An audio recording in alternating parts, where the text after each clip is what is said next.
I was just enjoying one of Christopher's a piece of his fruitcake, and you enjoy baking, Christopher? Yes, I've always enjoyed baking since I was a small child.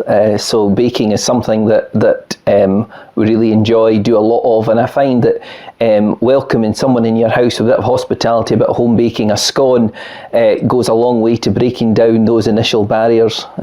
If you ask my wife Erin, she'll tell you that one of the few reasons she married me is because of my scones. So they've formed an important part of our life and of my ministry. And do you have a signature dish as well?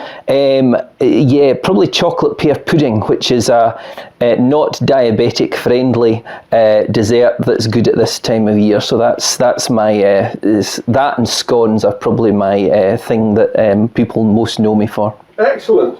And Christopher, you've been here in Newbattle since November. Just in that short period of time, just what's encouraging you?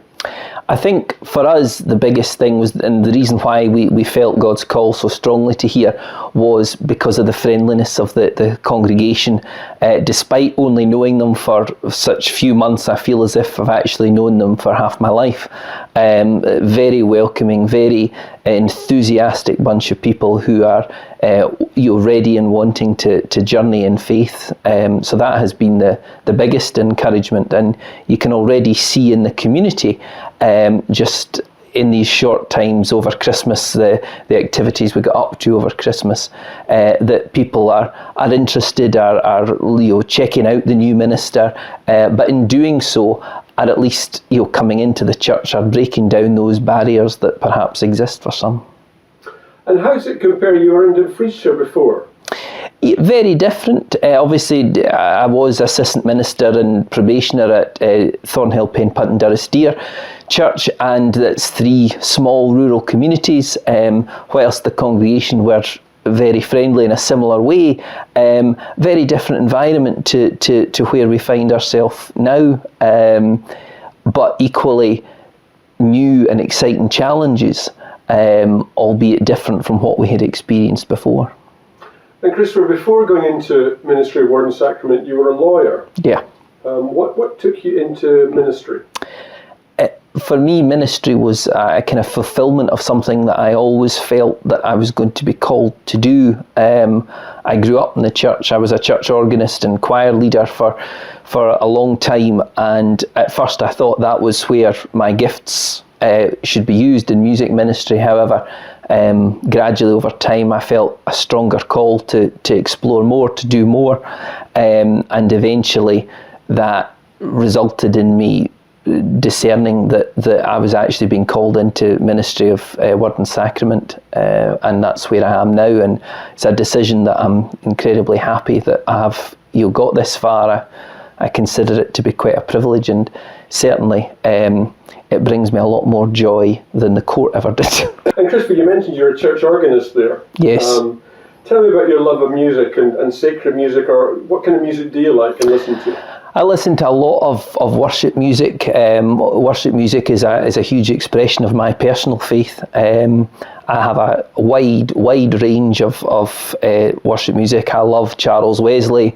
I equally love some of the more modern City of Light stuff, and everything in between. Currently, I have a passion for the old Salvationist Methodist hymns, and I just think they speak truth in the way that a lot of our modern hymns don't. There's power in the blood. I stand amazed in the presence. These are hymns that not only do they have a catchy tune that the congregation can go out whistling after the Sunday service, but they have a powerful message there that is certainly not one that is lost in the annals of time. Christopher, it's very much early days, and we've talked about your first year and stuff, but longer term, what are your aims and goals for you in this situation? I think I hesitate to answer that, because I think the aims and goals of any ministry should be shaped by what God calls you to do. Right now, I think my aims and goals are to help the congregation grow in their faith. We're currently exploring John's Gospel together, and obviously one of the fundamental reasons behind John's Gospel was to bring more people to faith, and so we're enjoying going through that in some degree of detail. Beyond that, it's to help bring others to faith.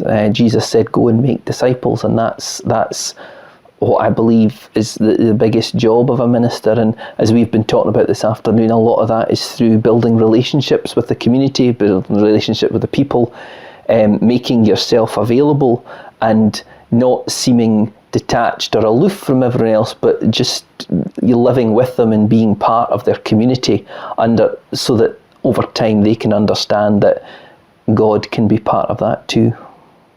2026, there's an awful lot of strange stuff happening in the world, and the church is going through massive change. How do you feel about it? How do you see the year ahead?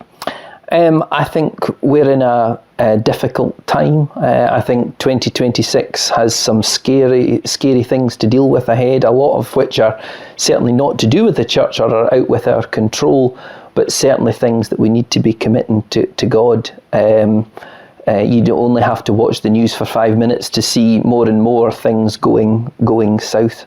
There are things that, as a church, we should be addressing. We should be helping the need in our communities more. But I certainly think we're in for a perhaps difficult year. Delighted to speak to you, Christopher. Thank you so much.